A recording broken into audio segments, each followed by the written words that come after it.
இன்றைக்கி சண்டே எல்லாருமே லீவில் வீட்டில் இருந்தாங்க. சரி ஓகே மாடிக்கு போய் கொஞ்சம் டைம் ஸ்பெண்ட் பண்ணி அப்படியே வேடிக்கைலாம் பார்க்கலான்னு நினைக்கிறப்ப பார்த்தா ஸ்நாக்ஸ் ஏதாவது இருந்தால் நல்லா இருக்குமே சொல்லி எல்லாருமே சொன்னாங்க.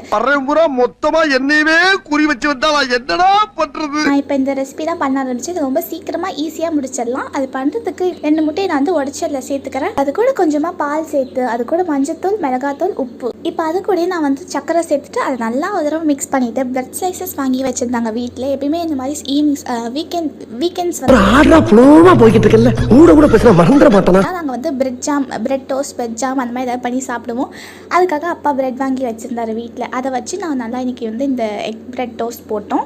இதை வந்து நல்லா அந்த எக்கில் நல்லா டிப் பண்ணிவிட்டு நம்ம ப்ரெட்டை ஒரு பேன் நல்லா ஹீட் ஆனது அதில் பட்டர் இல்லைன்னா கீ ஆட் பண்ணிவிட்டு நம்ம இந்த டோஸ்ட் நல்லா போட்டு எடுத்துடலாம். அவ்வளோதான், நம்மளோட சிம்பிளான ஈஸியான ஸ்நாக் ரெடி ஆகிடுச்சு. கண்டிப்பாக உங்கள் வீட்டில் ட்ரை பண்ணி பாருங்கள். நீங்கள் உங்கள் ஃபேமிலியோடு எப்படிலாம் டைம் ஸ்பெண்ட் பண்ணுவீங்கன்னு சொல்லிட்டு மறக்காமல் கமெண்ட்